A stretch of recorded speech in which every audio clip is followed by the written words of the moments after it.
Well, good morning, everyone. A question for you as we begin. What comes into your mind when you think of a leader? What comes into your mind when you think of leadership? I guess for many of us, when we think of leaders and leadership, we immediately think of a political leader. Perhaps we think of Trump or Boris or Keir Starmer, someone like that.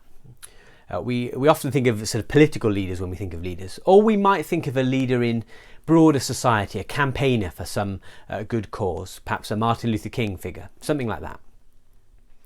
Often, I think, our connotation of leaders and leadership is someone who has authority, who has power, who has influence, perhaps somebody who's top of the pile, someone who is dynamic, a go-getter, a charismatic type who's going to get the job done. He's a leader, we say. Often leadership is equated with power, with authority. And now on top of that, I think in our culture, many people in our society are quite suspicious of leadership, quite suspicious of power and authority. And many people see society as sort of divided up between people who have power and privilege and those who don't have power and don't have privilege. So you may have heard of things like white privilege or male privilege, Western privilege.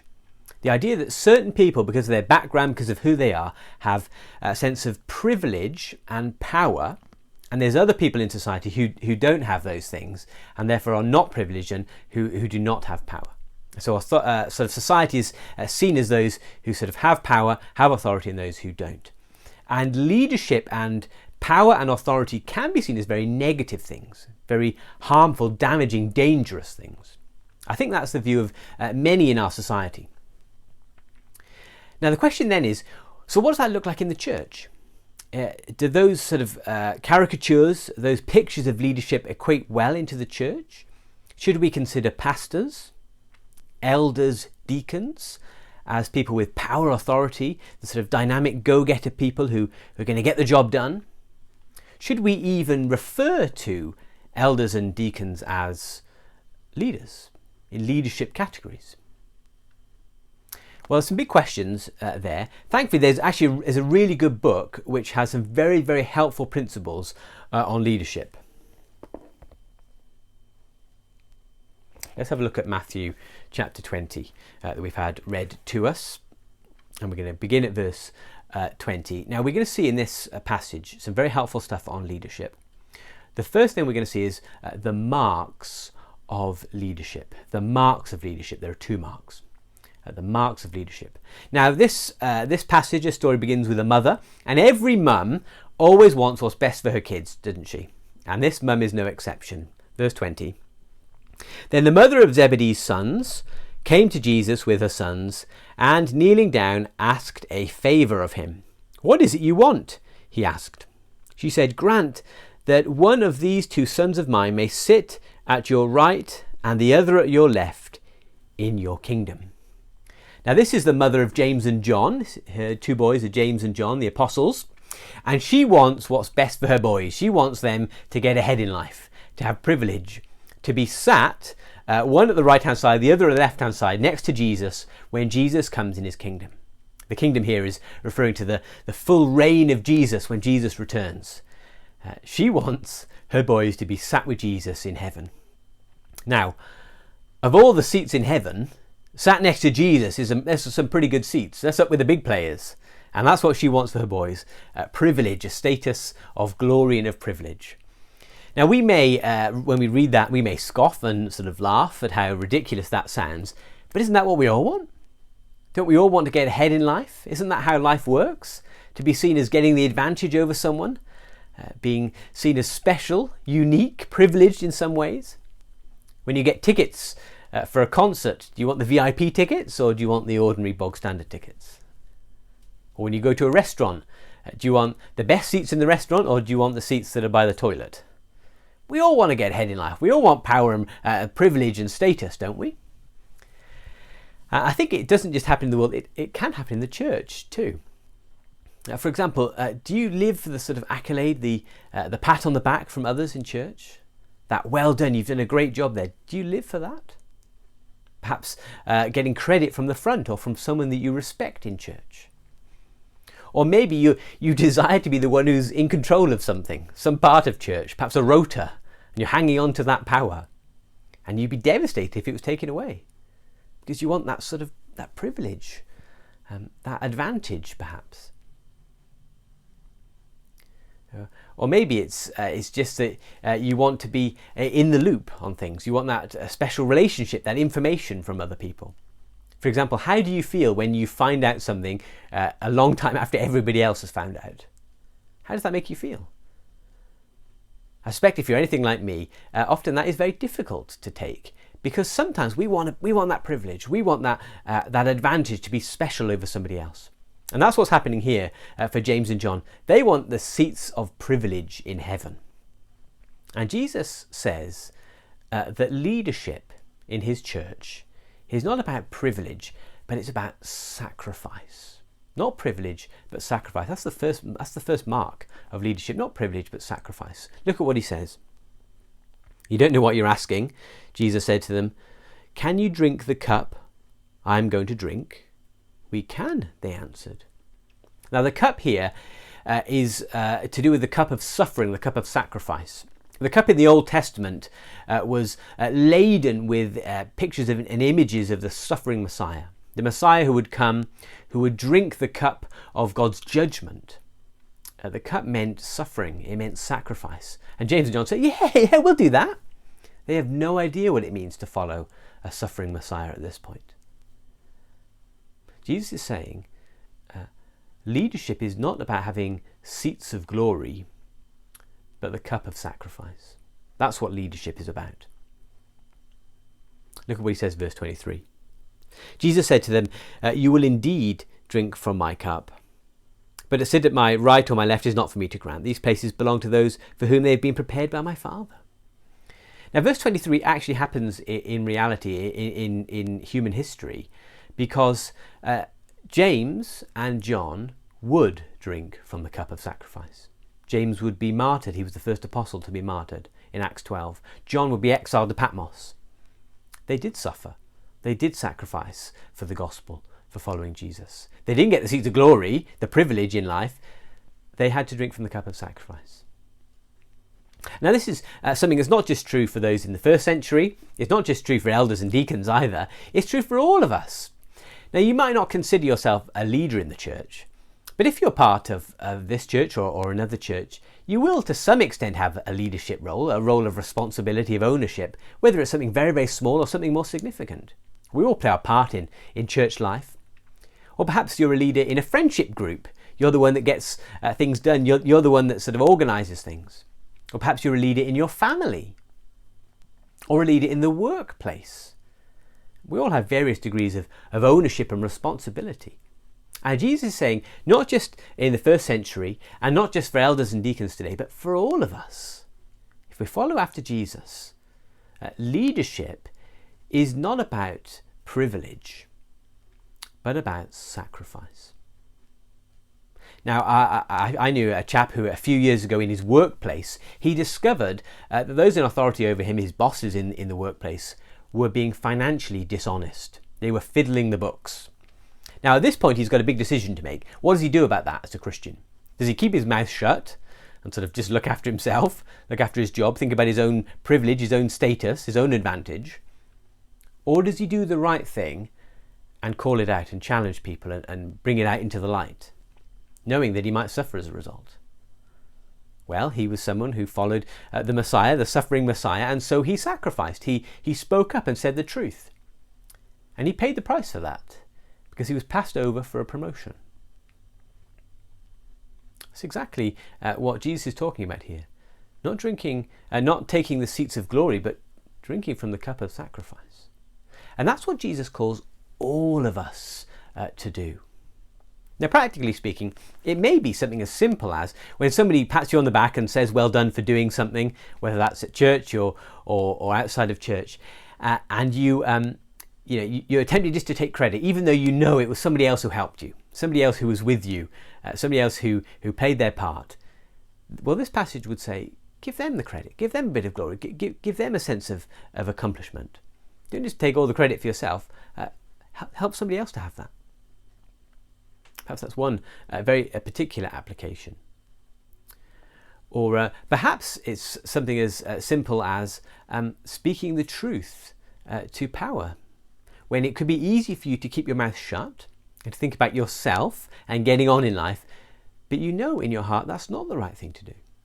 Perhaps this passage, which talks about sacrificing, will mean that you have to say something uncomfortable to someone. Or maybe it's as simple as there's a job in church and you don't want to do it, no one really wants to do it, but you'll do it, not because you particularly enjoy doing that, but because it's a way of serving. You doing it means that somebody else won't have to do it.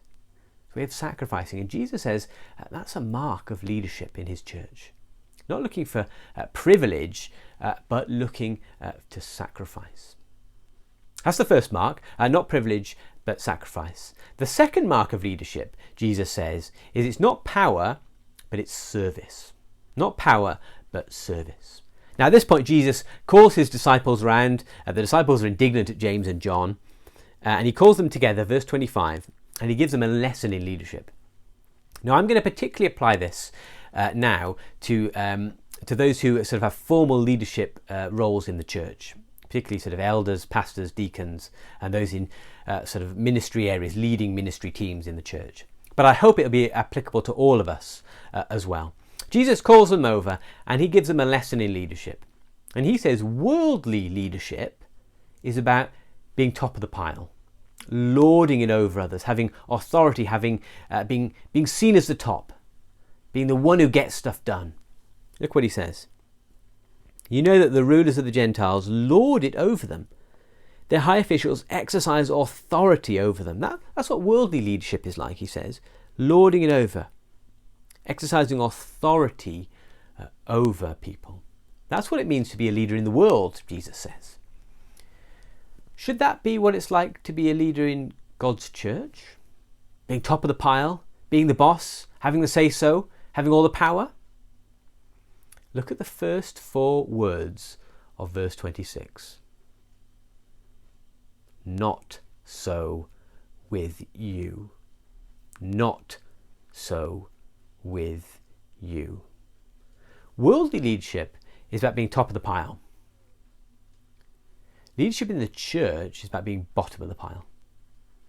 Serving others. Not thinking about your own power, authority, being seen as the boss, but serving others.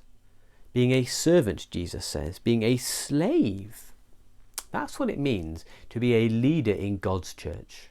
Not having to be the boss with all the power and authority, but serving others. Now, over the last few years, many abuse scandals have come into the news, including abuse scandals that have happened in the church.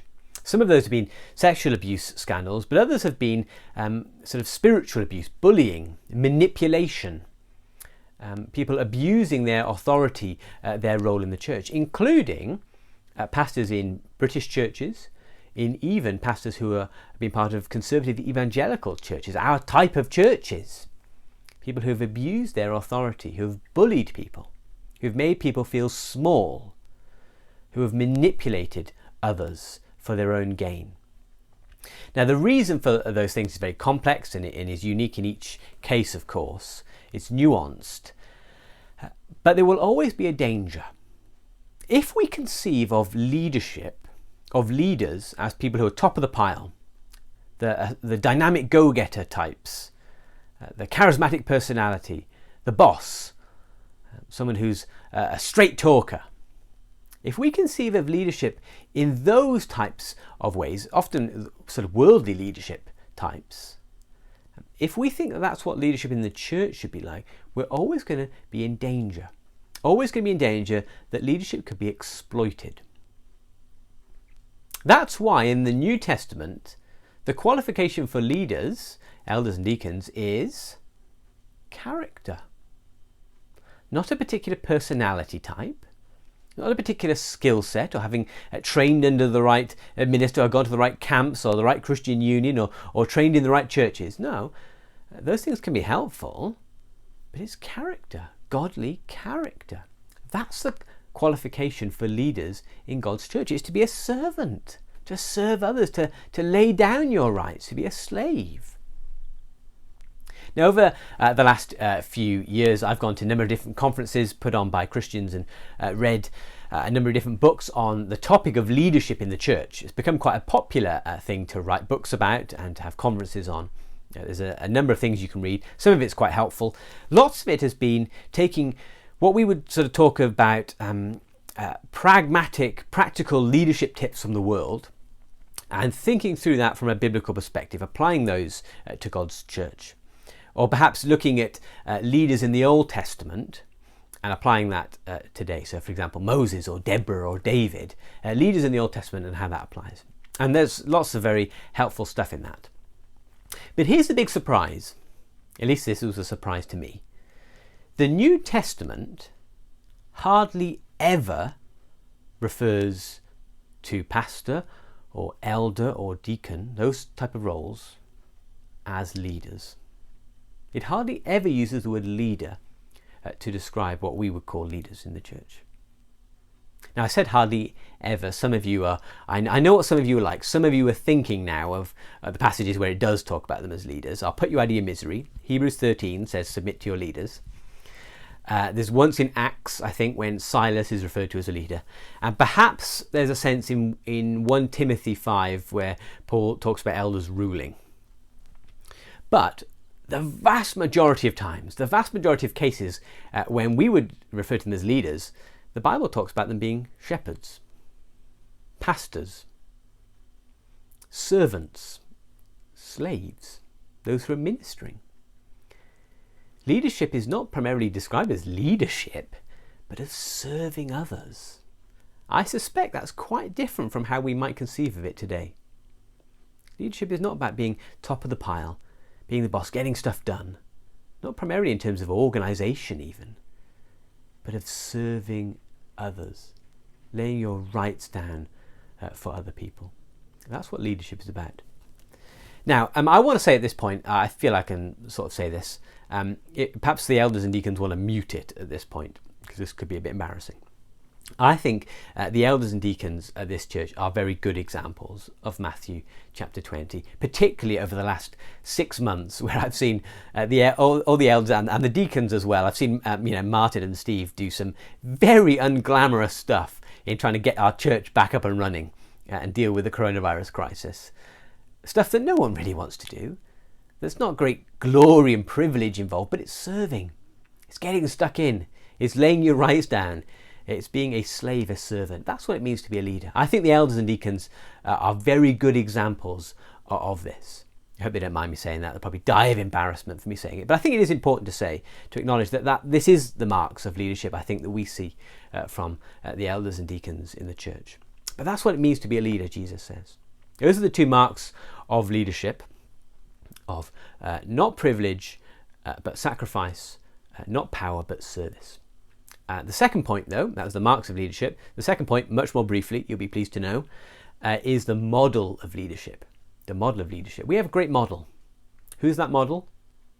Jesus. Verse 28. Just as the Son of Man did not come to be served, but to serve. Give his life as a ransom for many. The Son of Man, even the Son of Man came to serve, not to be served. The Son of Man became a slave. He gave his life as a ransom for others. The Son of Man, who's the Daniel 7 figure with all power and authority and rule, he gave that up. He gave up the privilege, if you want to phrase it like that, to serve others. He had all the privilege in the world, the eternal Son, given all things by his Father. And yet he comes to give his life, to give his very life as a ransom for other people. And so leaders in God's church, those who follow after this Messiah, well, they must be people who are like the Messiah, who don't think about their own glory, their own privilege, their own advantage, but look to the advantage of others, who look to serve others, not their own privilege, but to sacrifice, as Jesus himself did. No wonder that this passage comes just after verses 17 and 18 and 19, where Jesus predicts that he's going to die on the cross. That's what it means to be a leader, to serve others. And so as we come to a close, you might be an elder or a deacon in this church watching. You may not be, but you may have some other leadership responsibility in the church. and these words will apply to you. You may not have any particular responsibility in the church, but it's important that we all know what we ought to expect from leaders and how we ought to play a part as those who follow in Jesus' footsteps, whether that's in our families or in the workplace. And Jesus calls us to serve others, not to be concerned with our own interests, our own privilege, our own power, but to serve, to sacrifice ourselves, and to follow the example of Jesus, the Son of Man, who did not come to be served, but to serve, and to give his life as a ransom for many.